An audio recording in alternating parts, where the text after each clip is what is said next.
What is up, guys? Welcome back to a brand new video. Today we're going to be talking all about how to get the best out of your PlayStation 5 experience, how to optimize your PlayStation 5 for the best gameplay experience. Let's talk about it. So from unboxing it, I've had the PlayStation 5 for a few years now. I've got a few different models. I've got my original PlayStation 5 right behind me.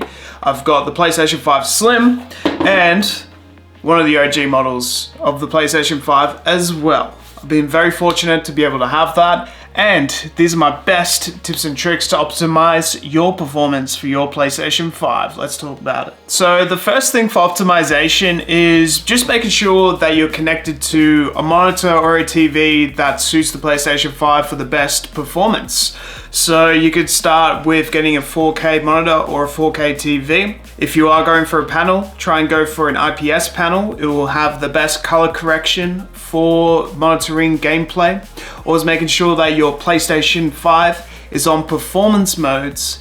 That way you can get the best out of the performance features of the PlayStation 5. Also, just making sure that you are using the most up-to-date updates. You can auto turn on your updates with the PlayStation 5. The latest upgrades have some of the latest features, such as just turning off the beep button when turning on the PlayStation 5. It also just makes sure that your PlayStation 5 is running to its best and latest standard, such as the PlayStation 5 Slim, but either way, with the PlayStation 5 original, it still works pretty much the exact same, as we all know. So just making sure that you have the latest updates on and you are connecting to the internet. That way you can get the best performance out of your PlayStation 5 as well. If you have a HDR monitor, that would be incredible. It just means that you'll have better color range and color depth settings, and you can actually calibrate these settings as well with HDR settings. Luckily, I've got a really affordable LG monitor, and this is the UL500, and it is really good. It was really cheap, and it has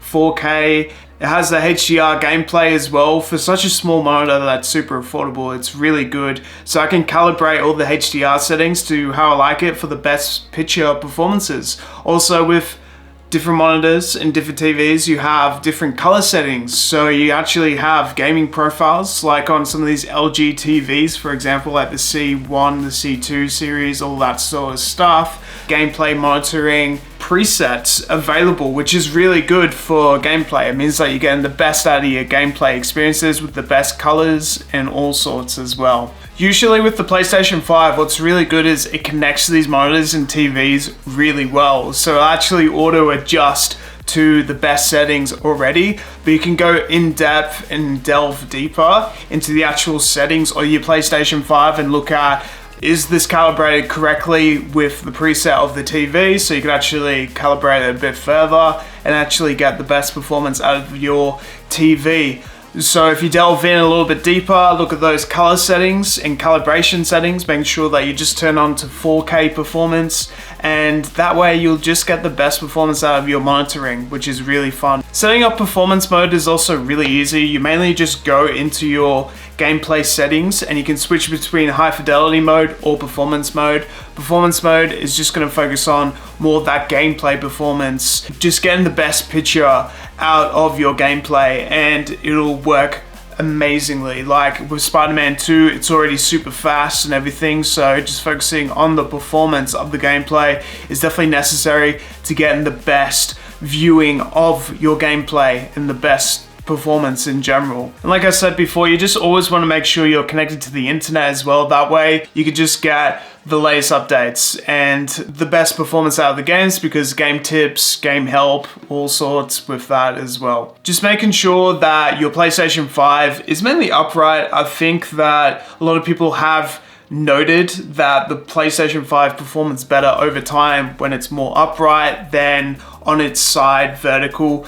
Don't take that as like complete word to word, oh, he said it's vertical instead of horizontal, blah, blah, blah. But I would say, because of what people have said with the inside cooling system, the way the PlayStation 5 is built with the inner fan system and the actual cooling inside the PlayStation 5, people have said having it upright will make it a longer lasting thing. We'll find out in 10 years how it all goes with all that stuff. Just making sure the air vents aren't really abrupted in any sort of way. Just make sure, because the back of these PlayStation 5s have air ventilation as well, so just making sure there's not too much blocking it with the back of the wall or something. If it's not too far against the wall, maybe somewhere that's placed a little bit away from a wall or in too much of a tight space, making sure that it's a bit more out in the open. That way it's easier to sort of clean as well. And as you can see, there's a bit of dust on the PlayStation 5 as well, which is where we should talk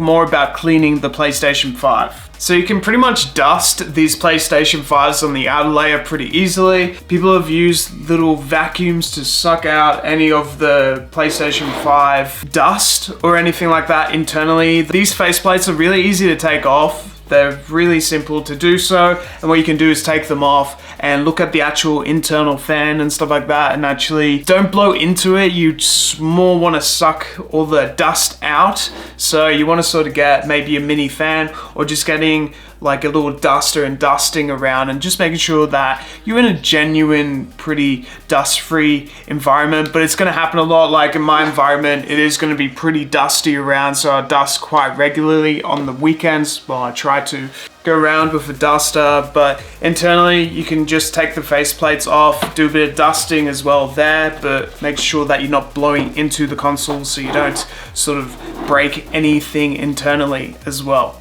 Those are some pretty good tips there. Also, not disconnecting any cables. So this is a big issue of mine, is I accidentally disconnect the cables while it's on rest mode. So just making sure that we're not doing that, and we are turning the PlayStation 5 off before disconnecting anything. It doesn't have to fix any external storage in case you accidentally disconnect it or anything like that, or any cables, or fix the PlayStation 5 afterwards. I think that's not good. So we'll just want to make sure that we're turning the PlayStation 5 off before we actually disconnect anything as well. Also, the good thing about the PlayStation 5 is it is max 120 hertz frames per second, so it does have variable refresh rates, but the frames per second aren't too high, so getting the best performance out of that with monitoring is really easy. A lot of the cheaper monitors can offer that 120 frames per second, up to 140 actually as bare minimum for a lot of these monitors. So that isn't something you should worry too much about with the performance of the PlayStation 5. It's mainly all the other stuff, the 4K resolution, the HDR gameplay, that you need to worry about more to get the best performance out of your PlayStation 5 essentially. In terms of storage, there's so many solutions. So I do have a mix of internal and external storage solutions. With external storage solutions, it's really good to actually archive all those games that you're not really playing on PlayStation 5, so making sure you can use that for just those games that you're sort of moving across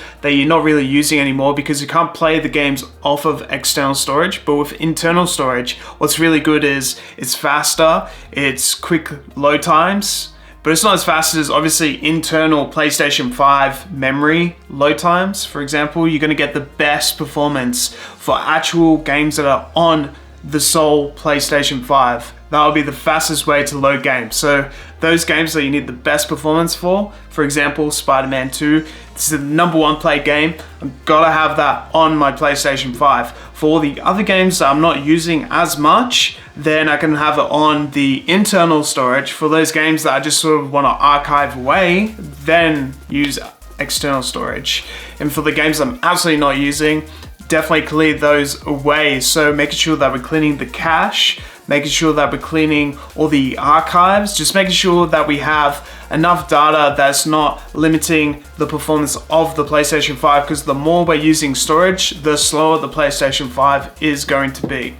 I've noticed that with external storage and internal storage, the more that I've put into this PlayStation 5, the slower it is to run as well. So making sure that we're just archiving our data, making sure that we're not overbearing it with too much data and actually, you know, sweeping through it and deleting those games that we're just not using anymore. So that'll get the best performance out of our PlayStation 5 in the long term. And of course, if we want the fastest power up, then using rest mode is going to allow us to have the quickest speed up time for loading games. Also in the game menu, you can use the game switcher and actually go into your menu settings and actually get straight into the parts of the games where you will last So essentially that is the quickest way to actually load games for quick performance of actually getting into games as well. We don't have to talk about speeding the PlayStation 5 up because we all know that the transfer times of actually getting from one location to the next and actual gameplay of the PlayStation 5 is super fast. They've used the teraflops well, they've used the internal memory